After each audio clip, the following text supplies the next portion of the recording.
JMIK, joined by my co-host JMIK. JMIK, how we doing today?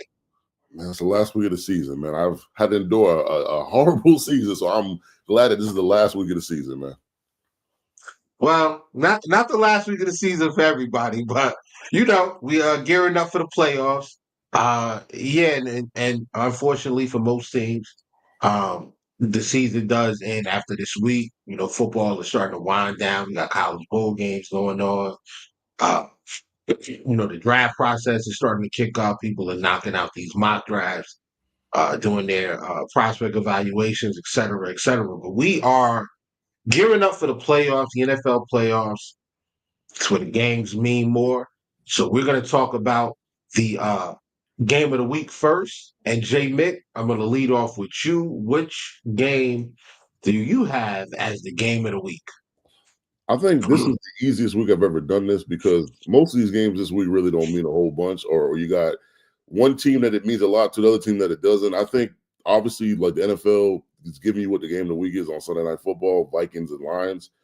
In my time of watching football, I don't think I've ever seen two 14-win teams play a game. And I mean, like obviously part of that is because most of my life we've had only 16-game seasons. But I can even push it back. Like, I don't think I've ever seen two 13-win teams play, a game before. Or even two like it's highly irregular. It doesn't really happen. The games for the division, and you got the Vikings and the Lions. I mean, the Vikings have been on a tear lately. Sam's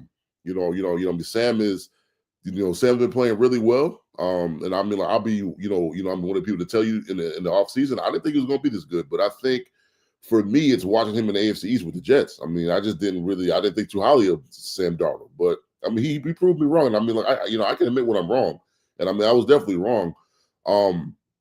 Defensively wise for the Vikings, I wasn't really surprised because I mean, Brian Flores, I mean, like he worked for my organization before. So I'm not really surprised by like how well the defense is playing.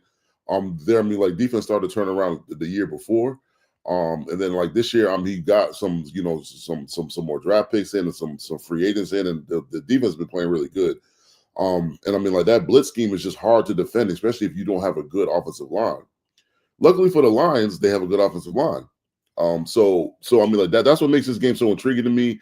My only thing with the Lions is just the fact that their defense is really hurt, and I mean that's just something that they're gonna have to overcome in this game.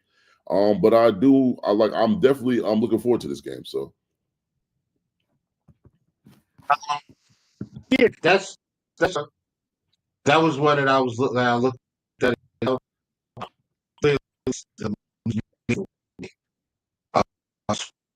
About one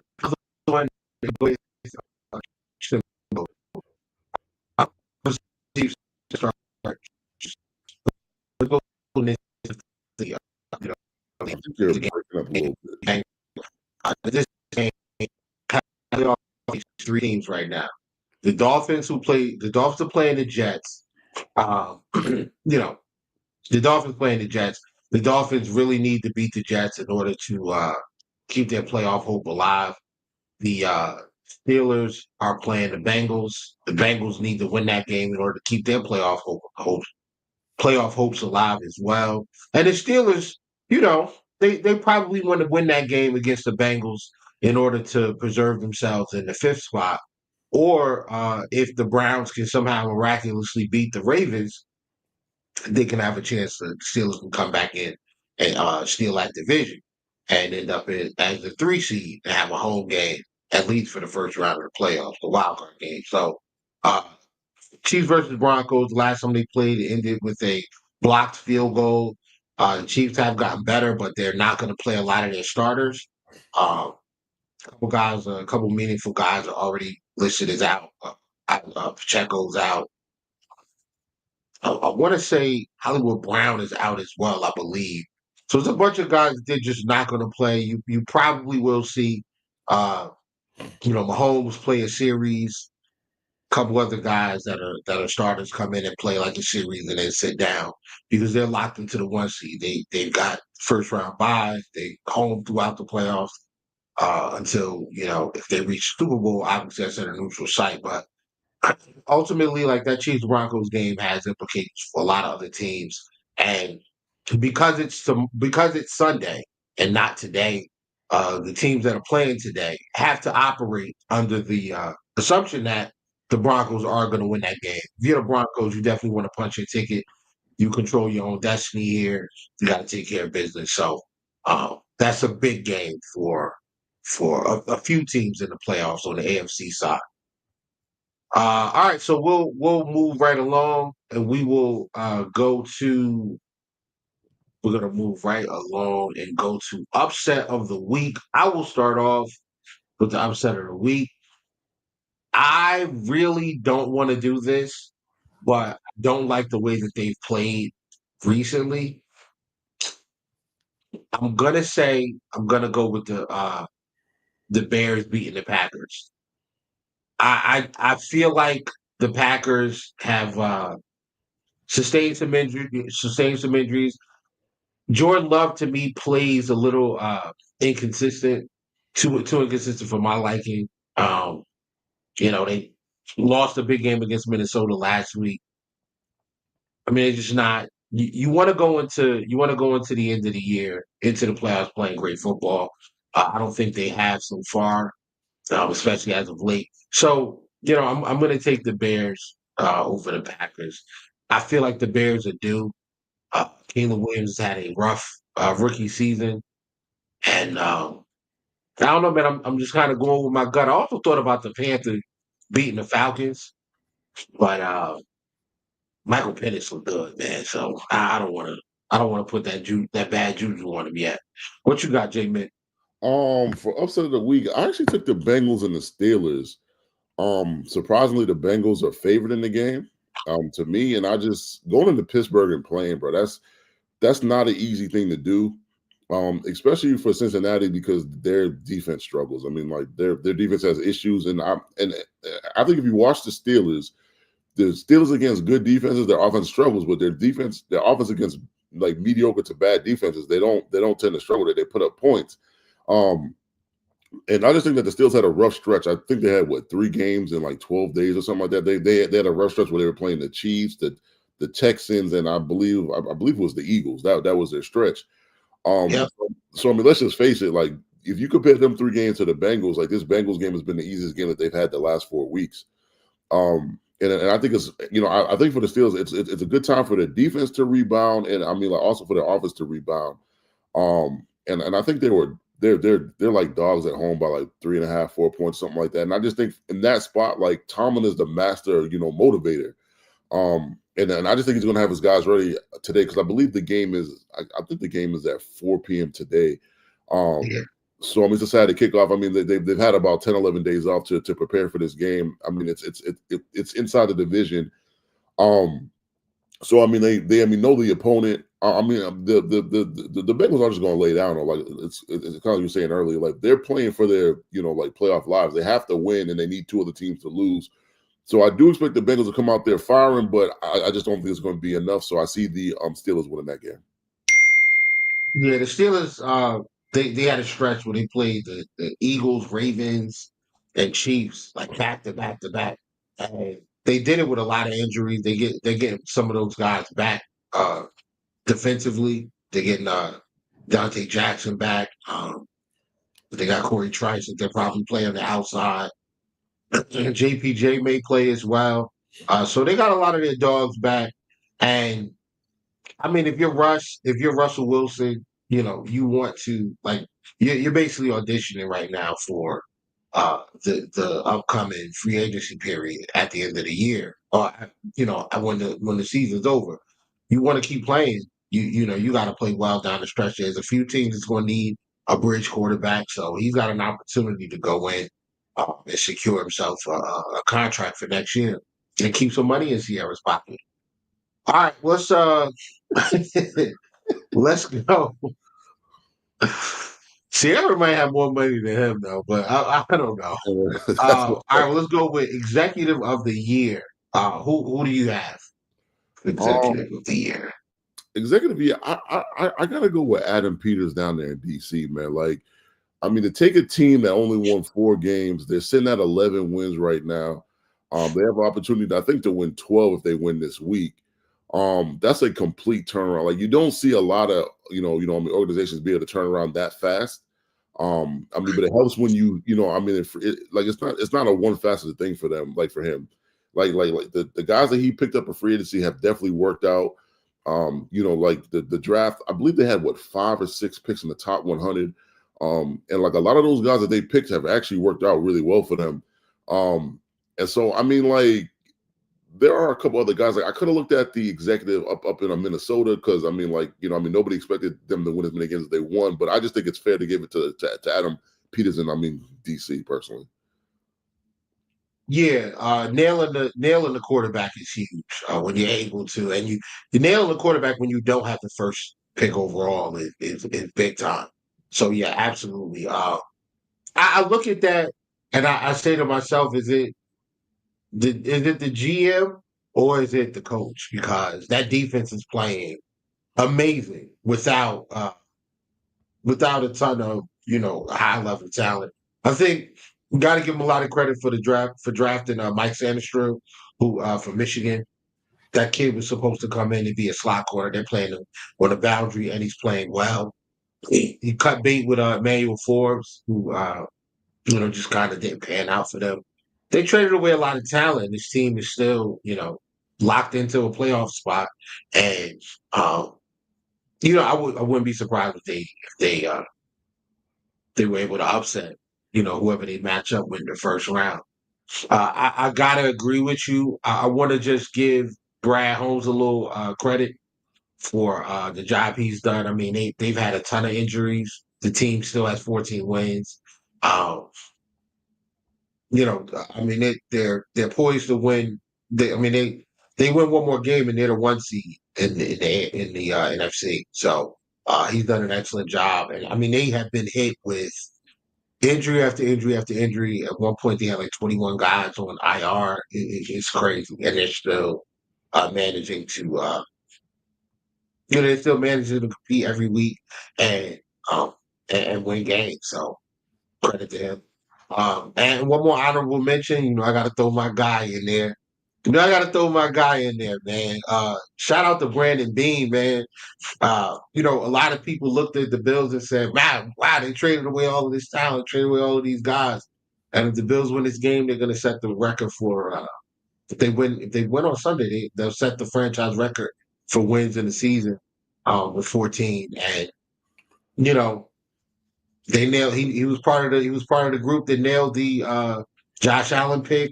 If you look at how well he's done over the years and in the third in the round 3 and later, a lot of those guys are starters, impact players, all pros, et cetera, et cetera. Even all pro snubs.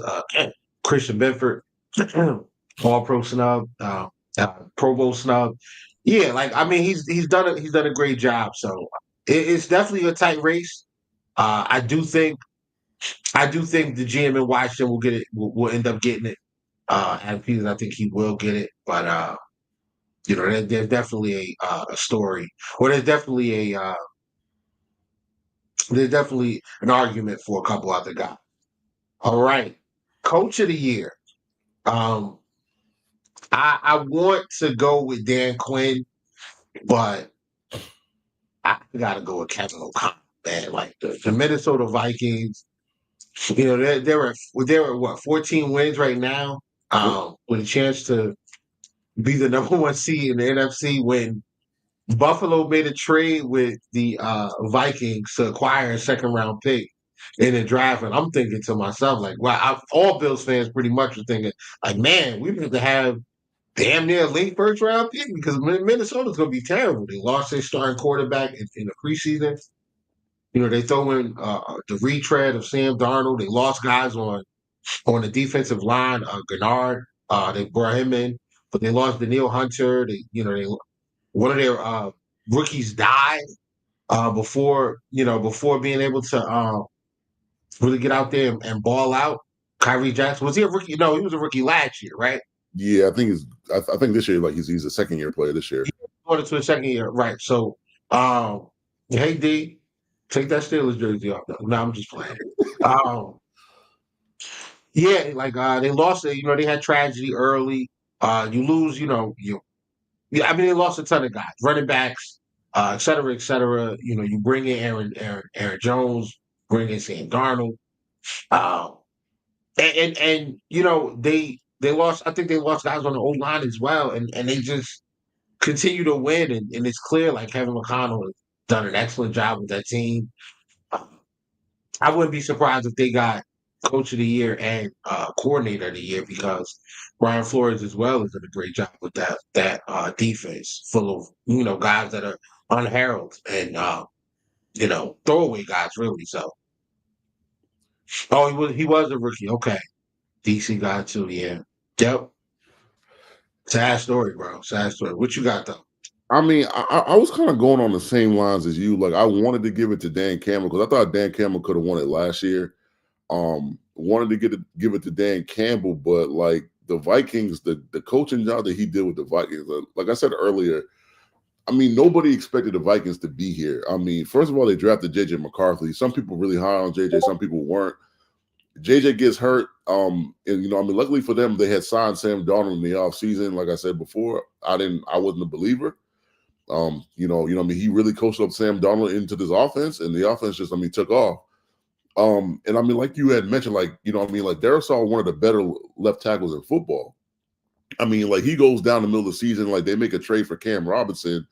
And I'm not gonna say Cam Robinson is, I mean, he's not as good as Darisaw, but I mean, he's made it work.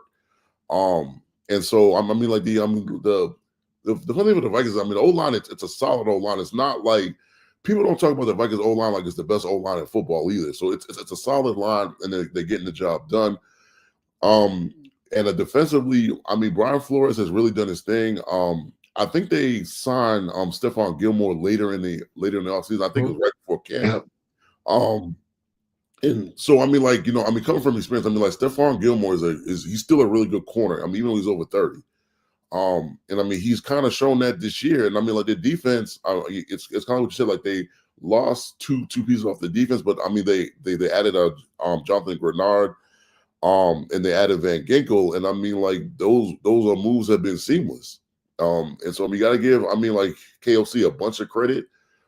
He's got this team at 14-2, like they're on the cusp of might being able to win a division and be the number one seed in the NFC. So I mean, you got to give him a lot of credit for that. And it's crazy because you got the Chiefs only have one loss to this point, and like nobody, like this is the thing that I'll say, like when you have a really good team, that you'll hardly ever win Coach of the Year, because I mean the Chiefs are good year in and year out, and it's hard to only lose one game in the season like that. That is a very hard thing to do, but it kind of works against him that he's got like the success they've had over the years, and like that's part of the reason why it's going to be hard for him to ever win Coach of the Year. So Yeah, but if he was going to win it, this is probably the year to really consider Andy Reid, because I mean they've had a revolving door at their offensive tackle spots. They've had, you lose, in my opinion, the best corner in football last year, L'Jarius Sneed. Then you lose your top boundary corner in Jalen Watson, almost for the whole year. They got rookies. They got rookies playing big minutes. At safety, they got guys. You lose one of your stalwarts at linebacker, Willie Gay, and you got to incorporate, Leo Chenal, who's been there since he was a rookie, and Drew Tranquil. And seamlessly, the defense keeps rolling along. They're still one of the top units in the NFL. Chris Jones is still a dog, and he's had a down year from a production standpoint, but they still manage to get stops when they need to, make big plays when they need to, and continue to win games.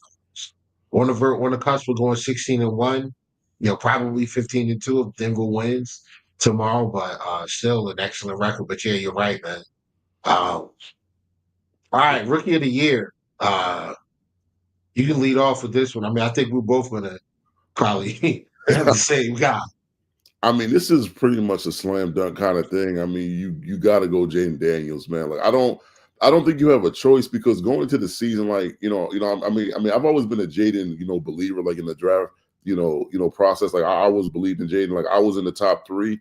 I mean, like I personally wanted Jaden on the Patriots. Like I was more like impressed by Jaden than Caleb, personally, because for me, Jaden, if you watched him in college, every year he got better. And I mean, that's just not an easy thing to do, even at the college level. So that's something that I saw. And I mean, I heard people saying, well, this and that about Jaden. He wasn't going to be good. He's a one read quarterback, and with the Tigers and the SEC or whatever, because the weapons that he had, because he had Neighbors and I mean BTJ. But I just wasn't buying it because I watched the film, and I mean, like from him, I like what I saw, and then he came into the season. He just been on fire the whole season, man. I mean, personally, like, and I think midway through the season, like he got like a rib injury, and I think if he doesn't get that rib injury, like I think his numbers are even better than what they were. And I mean that's crazy to say, but I truly believe that. And I mean, like he's brought that franchise from the ground up. And I mean, like like they're 11-5, 11-5 right now. They've already clinched a playoff berth. I mean, like they were only like a game or two behind the Eagles to win that division. So there's a lot of bright stuff for that team going forward. And I mean, like they, like I hate to say this, but literally, Zach Ertz has been really good for them. And Scary Terry he's kind of their major receiver. I'm not gonna say he's their only receiver, but he's like their major guy because they've actually got guys that have I'm like giving them stuff here and there. But yeah, I mean like Jayden Daniels has been fantastic this year. I mean you could even put him in like the MVP conversation if you wanted to. I mean that's how good that he's been for that team. Yeah, I'm there too. What Jaden Daniels has done, especially in the fourth quarter with some of these comebacks, like the way he just remains poised, it's crazy. He's been crazy good all year. Um, 5 turnovers in a game for the Commanders. They still come back and win that game against the Eagles in impressive fashion. Uh, the game against the Falcons was, I mean, it was an amazing game. Um, you can't. I just can't stop singing the praises of this kid. I didn't think he was going to be this good. Like coming from Arizona State, who quietly is building a really good program out there. Like they stay with a lot of NFL talent, and you saw it the other night that game against Texas. But uh, Cleveland, Arizona State, going over to LSU, playing with Malik Neighbors and BTJ. Uh, it was easy to get caught up in. Well, maybe it was the receivers, and I mean like Joe Burrow came in and he shut everybody's mouth in year one. Same thing with this kid coming from LSU, playing with great talent. Um, I mean, a lot of the league, a lot of the fans were ready to write uh, Terry off. They were ready to write Scary Terry off, and now like this guy's looking like a top 10 wide receiver. I mean, Jaden, I think he leads the team in rushing yards. He's obviously the leading passer for the team, but I mean, he's got that team, like I said, poised to upset somebody. Uh, so yeah, shout out to the Commander, shout out to Jay Daniels, man. That guy, he's definitely the rookie of the year. Uh, Defensive player of the year. I I wanted to go with Sertan. I wanted to go with Nick Benito. You could make an argument for Trey Hendrickson, who's got a ton of sacks, even though the team's bad. TJ Watt, all of these guys. I'm gonna go with Kirby Joseph out in Detroit, man. I believe he leads the NFL in interceptions. They've lost both their defensive tackles for stretches this year. They lost Aiden Hutchinson for the entire year. They've lost all of their linebackers except for Jack Campbell. They're about to get Anzalone back, but they've lost corners. I mean, they've lost guys all over that defense. This guy keeps plugging away, keeps taking the ball away. Um, got most of the league crying about him being a dirty player because he's not just a coverage guy. He will come up and lay the boomstick down. So when you have a safety like that, uh, it stabilizes your entire defense. He is a big reason why that team continues to win games. He's a eraser. He takes part of the field away. I remember when the Bills played the Lions. Wasn't a lot of throwing over the middle of the field. It really wasn't. We was attacking outside the numbers to these wide receivers and running that football because that's how good he is. He demands a level of respect. So he's my defensive player of the year. I'm Sure, he's not going to win it, but to me, I think he's got the best case with what they've lost on the defensive side of football, how good they've been this year, and his individual performance. I mean, for me, so for me, like I would like to pick like a secondary player this year because like a lot of times the players that win these awards are like sack guys. I mean, like linebackers hardly ever win this award either. And I mean corners, it doesn't happen that much either. I mean, I'm gonna go with Pastor Tane. He is regarded as the best safety, and I mean not safety. I mean like the best cornerback in the league. And he gets that title. I mean, and it's not a bad title to get.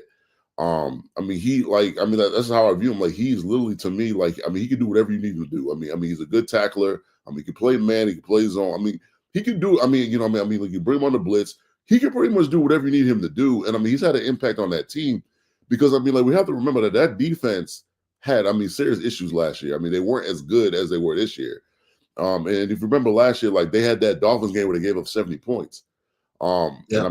So I mean, like, and the thing was like after that game, I mean, like the defense started to get better and better as the season went along. And then this year, I mean, like it's one of the better units in the league. I mean, I don't really think you can argue with that. And I mean, I think he's one of the reasons. I'm not gonna say he's the main reason, but he's definitely one of the top 5 reasons why that defense is as good as it is. And I don't think a corner has won this award since Stephon Gilmore, when I believe was like 19, I believe. So yeah, so I mean, corners don't win it that much. I mean, he's done a really good job for that team, and I mean, I just think he deserves to be up Defensive Player of the Year. Offensive Player of the Year. We'll go. What you got, JMIK? I mean, I'm gonna go with everybody's choice, man. I'm just gonna go Saquon Barkley. I mean, like you don't have a lot of running backs that's capable of running for 2,000 yards in a season. He probably could have broke the record if the Eagles would have played him this week, which there are reports that they're not going to play him. And I mean, on the Eagles, so I mean, you got to take it from, I mean, Sirianni's standpoint, because I think last year they played AJ Brown in the last game of the season. He got hurt. He couldn't play. So I think that's in the back of their minds that they know that they cannot not have Saquon in the playoffs. And so they're just trying to protect their chances to win the Super Bowl, I mean, which I can respect. But I mean, Saquon was there the whole season. I mean, like when AJ Brown went down, he was there. I mean, when Smitty went down, he was there. When Jalen Hurts went down, he was there. Like he's been their one constant player that they could count on for the whole season. And he's pretty much been their game breaker, man. Like I mean, he'll run the ball 4 yards here, 5 yards here, and break a 70-yard run. And I mean, he's been dynamite. And I mean, like honestly, he would have had more touchdowns if they didn't run the tush push so much. Like, that's a lot of things that people don't talk about. I mean, because I think Jalen got double-digit touchdowns, and I mean, I mean, you can't guarantee he'd have got all them touchdowns because I mean, maybe they would have threw the ball sometimes or whatever. But I mean, his stats would have been more, like gaudy if that wasn't the case. I mean, I did take Joe Burrow under consideration, but I just think the kind of season that Saquon has had, I just don't think you can deny him. That's all. Yeah, Jalen Hurts has 14 rushing touchdowns. 11 of them are tushy pushies. So, yeah, do with that information what you will. I'm just here to provide some context, man. That's all. Um, my choice is Jamar Chase. I do see the argument for Saquon. I just feel like that offensive line, having those weapons around him, even though you lose some of those guys, the fact of the matter is they're still there. The majority of the season, he's had those weapons around him that have made it easier for him to run against light boxes. Um, when I look at Jamar Chase and the Cincinnati Bengals, Chase is getting the football. You know it. Like it's either him or T. Higgins, and Chase is the guy, so it's going to him. You know that already. They call him Uno. Chase Brown not really running the football. They lost Zach Moss earlier in the year. The offensive line hasn't been great. The defense has been poor as well all season long. And, the one constant has been Burrow to Uno over and over and over. You know what's happening. You still can't stop it. Even in that, I'll go to that Denver game. Your defensive player of the year. I saw Uno carve him up a couple times in that game, late too, Yeah, he did. very late. He carved him up a couple times. So He did. I just think when you're on track to win the Triple Crown as a receiver, it hits. It does. I'm not going to say it hits different than the 2,000 yards rushing. I do understand why that's a major. I understand why that's a more prestigious accomplishment. Uh, number one because of the physical toll it takes. The way the league is now, where it's much more of a passing league, so are you going to get as many opportunities? And be honest, man, Saquon jumped over. He jumped over somebody backwards. Like that is crazy. Never seen anything like this before. But yo, Chase is just unstoppable, man. I mean, again, you know what's happening. You know he's getting the football. Your best corner is on him. You will have safety help over top. He's still gonna catch the football. He's still gonna make plays. I'm gonna go with Chase, but I think Saquon's gonna win it as well. And I'm not mad at that though. I mean, I'm gonna be real. I mean, like I mean, to be the Triple Crown winner, I know that Cooper Kupp did a couple of years ago, but to do that is incredibly difficult, man. Yeah. All right. Finally, we'll go to MVP. JMIK. So I'll start off. Uh, Unbiased opinion here, guys. Unbiased opinion. Okay, totally unbiased. I see the argument for Josh Allen, and I see the argument for Lamar Jackson, and either I think either guy is worthy of the award. I'm personally leaning towards Lamar Jackson right now to win the award because of the numbers. The numbers are amazing. They are touchdowns, yards, efficiency, completion percentage, um, averaged up the chart, like all of these different things that this guy's doing. He's also on pace for. I mean, he might get 1,000 yards rushing if he doesn't have it already.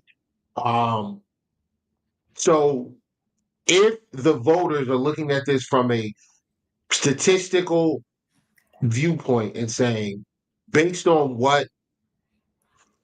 based on the numbers accumulated, I would have to say that Lamar Jackson has the edge. Now, the argument for Josh Allen is at the beginning of the year, 99%, 95% of the world outside of Bills fans said that Josh Allen had no help. He lost all the talent, lost Stephon Diggs, lost Gabe Davis, lost his center, lost all these guys on defense. The Bills would struggle to win 9 games, maybe 10, be third in the division, etc. They're about to set the franchise record. The defense is not great.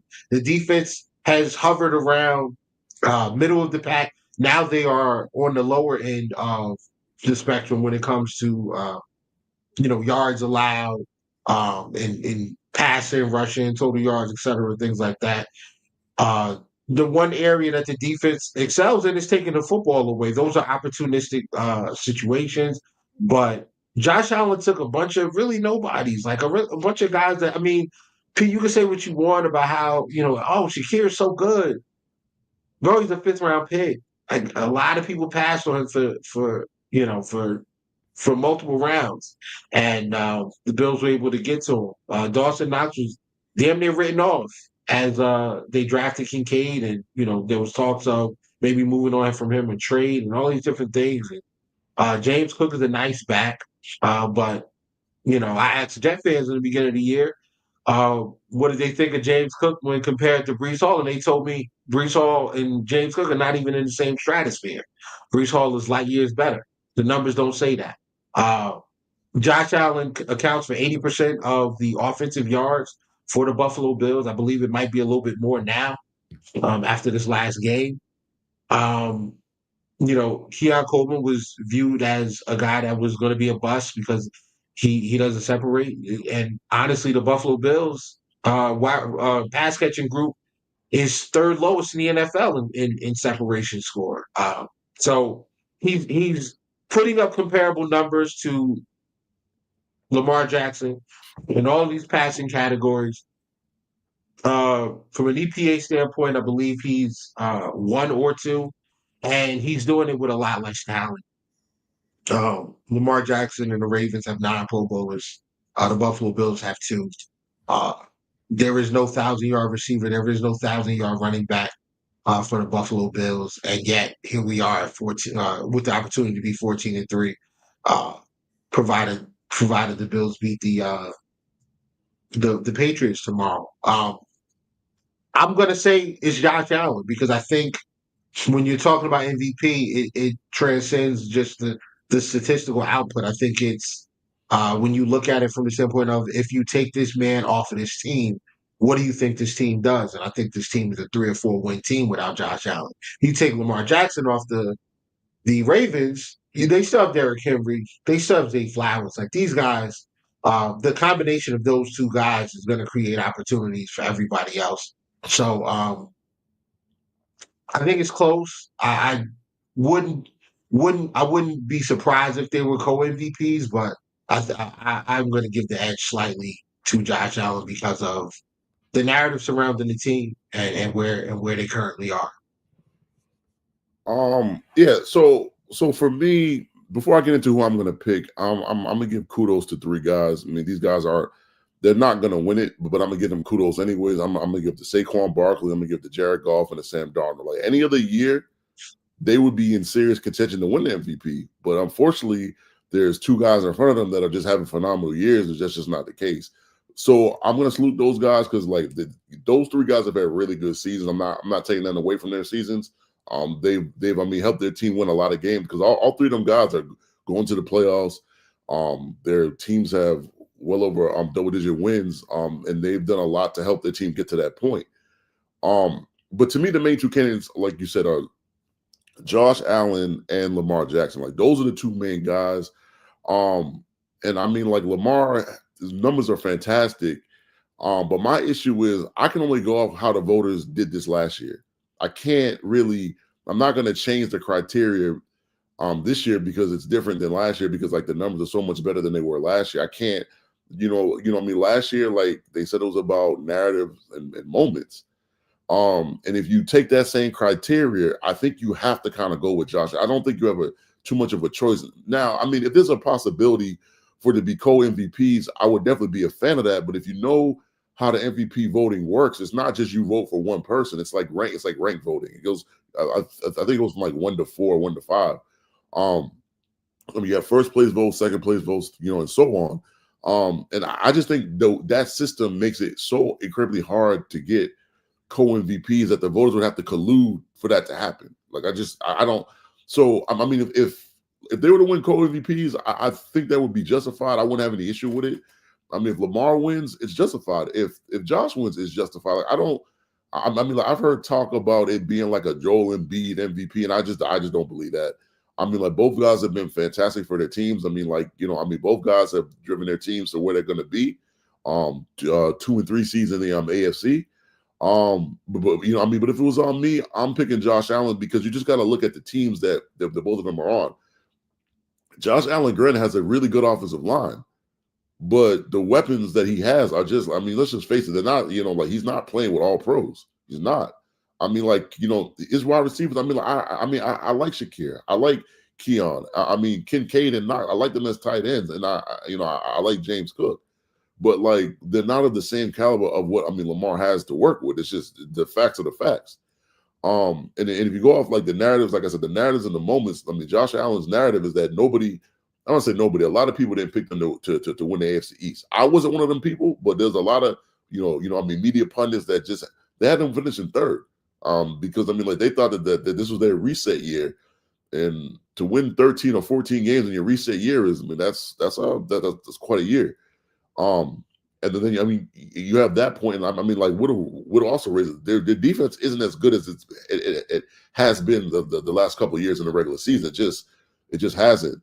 And then I think part of the reason for that is like they're like cycling. They were cycling out the older guys, and they're drafting newer guys, and they're bringing other guys in there because they're trying to get the defense younger, which is to be expected. So Josh Allen had to also balance that as well. And so like. Like I said, if I had to pick one guy, I would definitely pick Josh Allen. But my recommendation would definitely be co-MVPs. Yeah, Josh Allen right now, 12 rushing touchdowns. Only six of them were tushy pushings. The rest he got through the mud. Y'all better believe that. Yeah, and I mean when you brought up the offensive line, the Buffalo Bills offensive line is probably a top, definitely a top three unit, I think, in the league this year. And the Ravens are a top 10 unit. Like their last offensive line rankings I saw for the Ravens was like seventh or eighth. And it's hard to sell that narrative that the Ravens don't have a good offensive line when you have a guy in the backfield scratching the surface at like 1,900 rushing yards. So yeah, yeah, I agree with you, man. I mean, we're going off of what happened last year. You got to give it to Josh, but that's another episode in the books, man. JMIK, where can the people find you? You can find me at JMIK on Twitter, Instagram. And we also got the Check Down podcast coming on today at 11 a.m. Talk about a little of the last two playoff games in college football. Well, not the last two, but like the next two college football games coming up middle of next week. We're going to talk about the NFL Week 18. And that's just what we're going to talk about. Yeah. And you can find me at Whittle 2K, WHITTLE 2K, number 2, the letter K, at Twitter, a bunch of other social media platforms, as well as on YouTube under the Do Champions network. We do a podcast Wednesdays at 9 p.m. called Coast to Coast. Myself and my co-host, Beyond 716. We talk Buffalo Bills. We're going to be talking playoffs, and we're going to be talking about the draft and some of the prospects that I've been looking into. So thank you guys for joining us again for another episode of Round It Up. Let's get ready for the last week of the season, and let's get these playoffs kicked off. Peace. Go Bills.